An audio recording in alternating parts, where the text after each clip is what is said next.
أعوذ بالله من الشيطان الرجيم بسم الله الرحمن الرحيم ومن أظلم ممن افترى على الله كذبا أو كذب بآياته إنه لا يفلح الظالمون ويوم نحشرهم جميعا ثم نقول للذين أشركوا أين شركاؤكم الذين كنتم تزعمون ثم لم تكن فتنتهم إلا أن قالوا والله ربنا ما كنا مشركين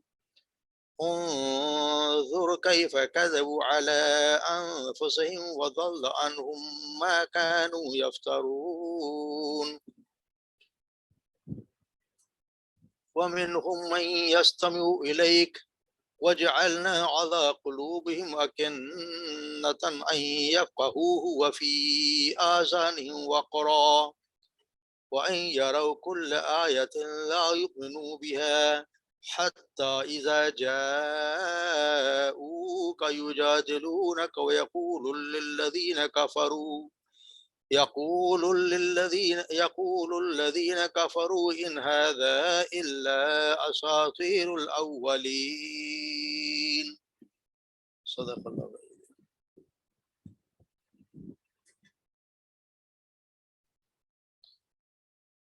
ومن ازلم ممن افترا، ومن ازلم، اور اس سے زیادہ بڑا ظالم کون ہوگا، ممن افترا، اس سے جو افطرا کرے یا جھوٹ باندھے، جو باندھے علی اللہ کا اللہ پر جھوٹ، او کذبا، یا جھٹلائے، بھی آیات اس کی آیات کو. انہ لا یفلح الظالمون، بے شک نہیں فلاح پانے والے، الظالمون ظالم فلاح پانے والے نہیں. یوم نحشرہم، اور اس دن، نحشرہم ہم جمع کریں گے انہیں، جمیعاً جمع کریں گے، اکٹھا کریں گے انہیں، ثم پھر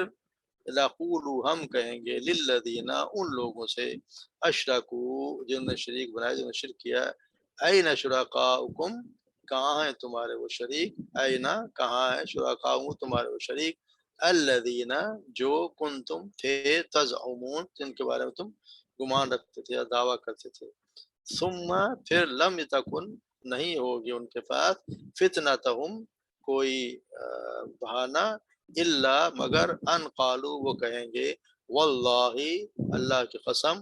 ربنا جو ہمارا رب ہے، ما کننا مشرکین ہم مشرک نہیں تھے، ما نہیں تھے، کننا ہم تھے، مشرکین ہم مشرک نہیں تھے. انظر دیکھیے، کیف کذبوا کس طرح جھٹلایا انہوں نے، علی انفسہم اپنے نفس کو یا اپنے آپ کو، وضل اور گم ہو گئے، عنہم ان سے، ما کانوا یفترون جو وہ جھوٹ گڑا کرتے تھے، سب گم ہو گئے. ومنہم اور ان میں سے، من یستمع الیک کوئی ایسا بھی ہے، یستمع جو کان لگاتے ہیں آپ کی طرف، وجعلنا اور بنا دیا ہم نے، علی قلوبہم ان کے دلوں میں، اکنہ پردہ، ان یفقہو کہ وہ یفقہو اسے سمجھ سکیں، یفقہو اسے سمجھ سکیں، وفی آذانہم وقرا اور ان کے کانوں میں ڈاٹ ہے یا رکاوٹ ہے. وَإِن يَرَوْا اور اگر وہ دیکھ لیں، کل آیاتن ہر قسم کی نشانی، لا یؤمنوا بها وہ نہیں ہیں ایمان لانے والے اس پر، حتی یہاں تک کہ اذا جاؤوک جب وہ آتے ہیں آپ کے پاس، یجادلونک وہ جھگڑا کرتے ہیں آپ سے، یقولو وہ کہتے ہیں، الذین کفروا وہ کہتے ہیں وہ لوگ جنہوں نے کفر کیا، ان ھذا الا نہیں ہے یہ مگر اساطیر الاولین مگر پچھلے یعنی پہلے لوگوں کے افسانے، پہلے لوگوں کی باتیں ہیں. قرآن کے بارے میں یہ ان کا نظریہ ہوتا ہے.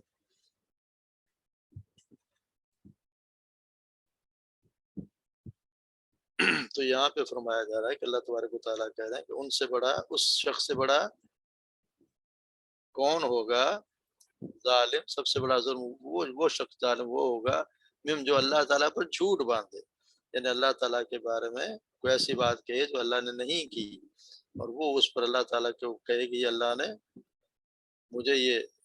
چیز کہی ہے، یا مجھ پہ یہ، جیسے کوئی جھوٹے اللہ کے بارے میں جھوٹ بولے کہ دعوت جیسے نبوت کا لوگ دعویٰ بھی کر دیتے ہیں، وہ ایسی بات کہتے ہیں جو اللہ تبارک و تعالیٰ نہیں کرو، وہ اللہ پر باندھ دیتے ہیں۔ آپ سمجھتے ہیں کہ میں نے یہ بات کہی ہے تو میں اگر مجھ سے بڑا ظالم کوئی نہیں، اور اگر تم ان میری بات کو چاہتے میں من افترا اللہ کاذب، اور جس نے جھٹلایا اس بات کو اللہ کی طرف جھوٹ باندھا یا کذب یا جس کی آیات کو جو ہے تو وہ بھی بڑا ظلم ہے۔ اگر میں نے غلط بات کی ہے تو میں جھوٹا ہوں، اور اگر تم میری بات میں سچا ہوں اور تم نے آیات کو جھٹلایا، تم سے بڑا ظالم کوئی بھی نہیں ہے۔ اس وجہ اس میں خسارے کا بیان بتایا کہ اللہ تعالیٰ پر جھوٹ کا باندھنا بہت بڑے خسارے کی بات ہے۔ اور اسی طرح اللہ تعالیٰ کے یعنی کہ اللہ تعالیٰ جھوٹ باندھنا، جس کو کفار مکہ دین سارے ان کی تو بات ہی کفار مکہ تھے، ان کا تو سارا جو دین تھا وہ تو تھا ہی جھوٹ پہ۔ وہ بتوں کو اللہ تعالیٰ کا شریک قرار دیتے تھے، فرشتوں کو اللہ کی بیٹیاں بنا دیتے تھے، پھر انہوں نے بنائی تھی بحیرہ صاحبہ، ان کو حرام قرار دیتے تھے۔ یہ ساری چیزیں انہوں نے جھوٹ پہ گڑھی ہوئی تھی۔ اس طرح یہود و نصارہ کے بھی دین میں بہت کچھ انہوں نے شامل کیے ہوئے تھے۔ تو رات اور انجیل کو ناقابل تنخیص وہ قرار دیتے تھے، اپنے آپ کو اللہ کا بیٹا قرار دیتے تھے، عیسیٰ علیہ السلام کو اللہ کا بیٹا، پھر اپنے آپ کو اللہ کے چہیتے، کیا کچھ بناتے ہیں۔ یعنی کہ اللہ کی آیات کو جھٹلانا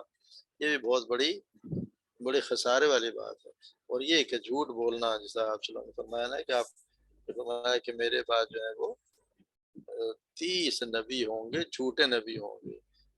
جو یعنی جو نبی اپنا اوقات میں اللہ کا نبی تو اللہ پہ جھوٹ باندھ رہا ہے۔ اس طرح وہ لوگ جو ان کو نبی مانتے ہیں، جن میں ہمارے یہاں جو مرزا قادیانی ہے اسے نبی ماننے والے بھی اگر اس کو کوئی نبی مانتا ہے تو اللہ پہ بھی جھوٹ باندھتا ہے۔ اس طرح جو اللہ تعالیٰ آپ صلی اللہ علیہ وسلم نے کوئی حدیث کو متعلق بھی کوئی جھوٹی حدیث گھڑ کے آپ صلی اللہ علیہ وسلم کے ذمہ لگا دے تو وہ بھی اللہ کی طرف ہی جھوٹ باندھا تھا، کیونکہ جو بات وہ بات کر رہا ہے جو اللہ نے آپ صلی اللہ علیہ وسلم نہیں فرمائی، اللہ آپ صلی اللہ علیہ وسلم نے بھی نہیں فرمائی، جو بات اللہ کی آیت کو جھٹلانا یا اللہ پہ جھوٹ باندھنا اس سے سب سے بڑا ظالم ہے۔ اور یہ پھر کیا ہے انہ لا یفلح، اور اللہ تبارک و تعالیٰ ظالموں کو پھر فلاح بھی پانے والے نہیں ہیں، ظالموں کو فلاح نصیب نہیں ہوگی۔ پھر اللہ تعالیٰ کہتے ہیں یوم نحشرہم جمیعا، اور جو اس دن جس دن اللہ تبارک و تعالیٰ سب کو اکٹھا کرے گا، وہ لوگ جو اشرکو این شرکا یوم نحشرہم جمیعا نقول للذین، ان لوگوں سے اللہ تعالیٰ کہے گا این شرکا، کہاں ہیں تمہارے وہ شریک جن پہ تمہیں بڑا گمان تھا، تمہارے کہاں ہے وہ جن پہ تمہارے دیوی دیوتا یا وہ جو اولیاء اللہ جن کو تم کہتے تھے کہ ہمارے شریک ہیں یا ہمیں چھڑا لیں گے، یہ ان کا نظریہ تھا کہ پھر اللہ تبارک یہاں ان سے پوچھ رہا تھا قیامت کے دن تو سارے مشرک کافر انسان سب کو اللہ تبارک و تعالیٰ جمع کرے گا، اور پھر ان سے نبوتوں کو غیر اللہ کو جن کو پوچھتے تھے جو بھی شریک بناتے تھے اللہ تعالیٰ ان سے پوچھے گا کہ کہاں ہے جن کو تم سمجھا کرتے تھے میرے شریک یا وہ دعوے دار جو منہ سے چھڑا دیں گے یا میرے مقابلے میں آ جائیں گے۔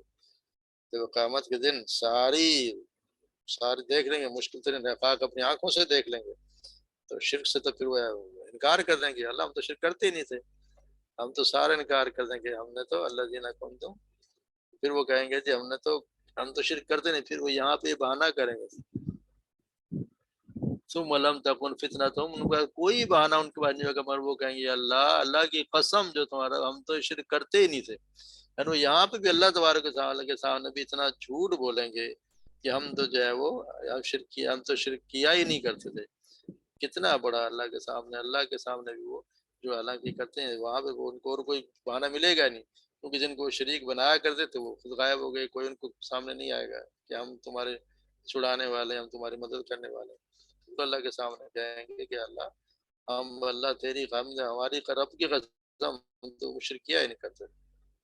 تو اللہ تعالیٰ کہہ رہے ہوں جو کیف کذبوا علی انفسہم، دیکھیے کس طرح انہوں نے جھٹلایا اپنے آپ کو،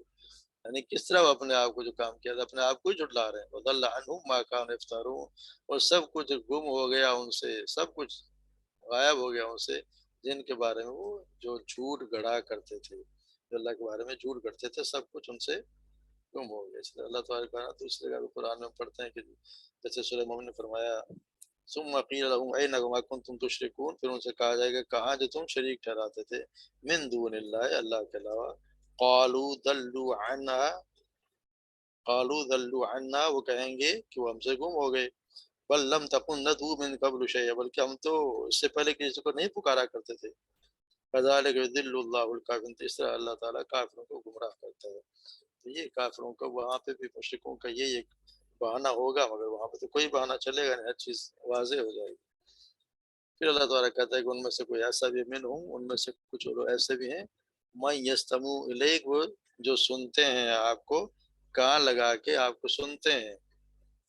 وجعلنا علی قلوب کنۃ یفقهوه وفی آذان وقرا، اور ہم نے بنا دیا ان کے دلوں پہ پردہ، یعنی کہ دلوں پہ پردہ اندر، وہ کچھ نہیں سمجھتے۔ تو یہاں اللہ تبارک و تعالیٰ نے کہ اللہ تبارک و تعالیٰ اپنی طرف ہر چیز کو ڈالا کہ اصل میں ہے تو ان کے خود جو ضد میں اور ہر درمی میں جو لوگ نہیں سنتے، وہ ان کی اللہ تعالیٰ کی سنت ہے کہ پھر ان کو وہ ان کے آگ کا جیسا میں نے پڑھا کہ وہ ان پہ ان پہ دلوں پہ مہر لگا دیتا ہے، ختم اللہ والا قلوب والا سمع والا ابصار غشاوہ، ہم نے پڑھا نا۔ لیکن اصل میں یہ ہے کہ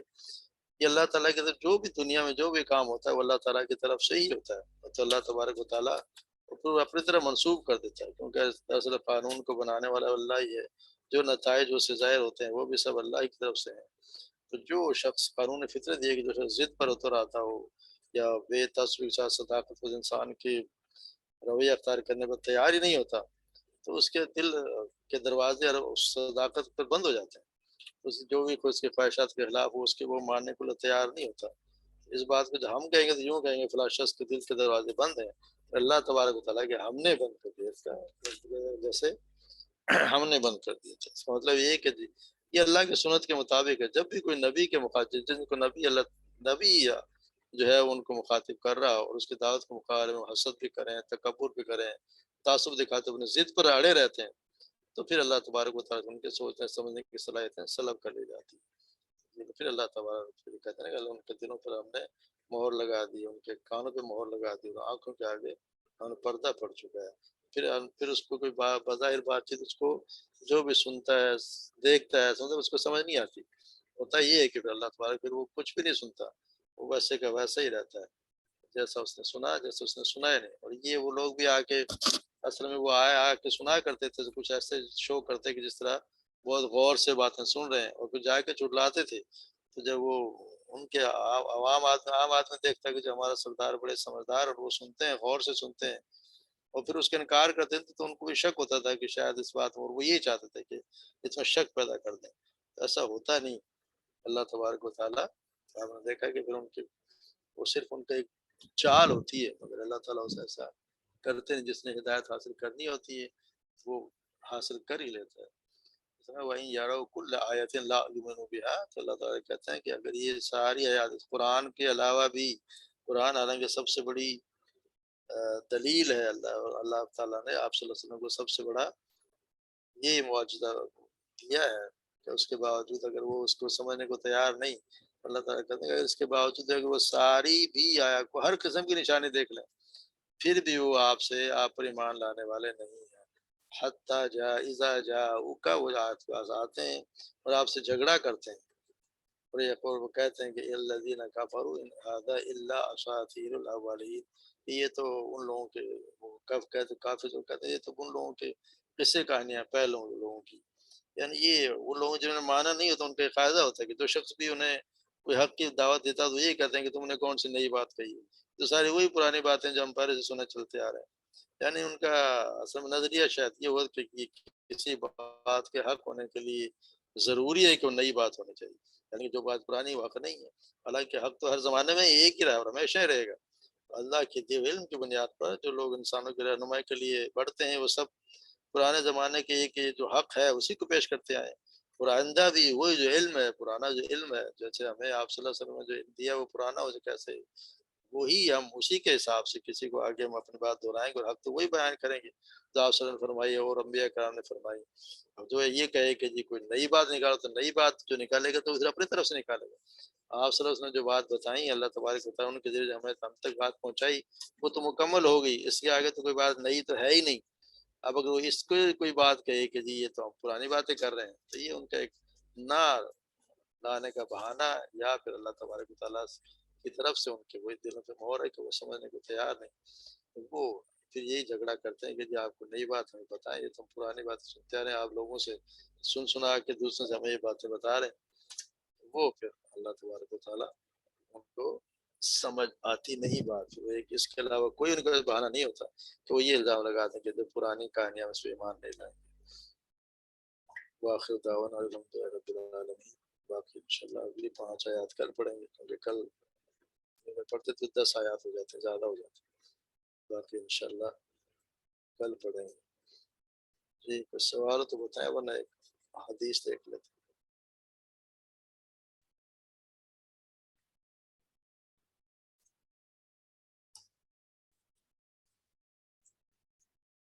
چلا پھر ایک حدیث پڑھ لیتے ہیں.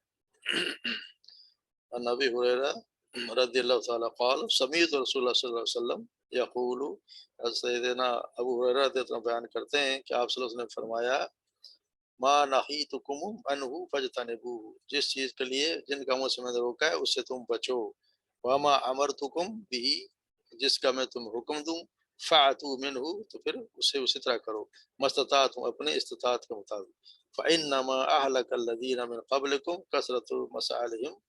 ویسے بہت سی قومیں ہلاک کر دی اس بات کی کثرت سوال کرنے کی وجہ سے. واختلافهم علی الانبیاء، کہ وہ اپنے انبیاء سے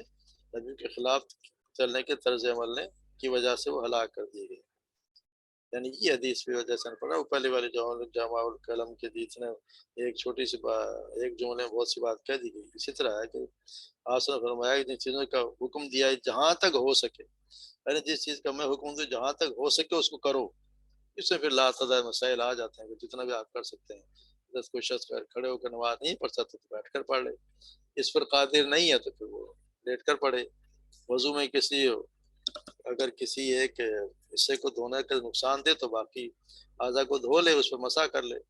برائیوں کو روکنے میں اگر سب برائیوں کو روک نہیں سکتا تو کم سے کم اتنا تو کرے کہ جس سے روک سکتا ہے اس کو تو مٹانے کی کوشش کرے. گونگا بن کے تو نہ بیٹھ دے. یعنی جہاں تک ہو سکے جتنا عام ہے کہ انسان اس سے ہزاروں موقعوں پر عمل کے لیے راہ پا سکتا ہے، یعنی جتنی اس کی استطاعت ہو اس کے مطابق کام کرے. جس چیز سے برائی سے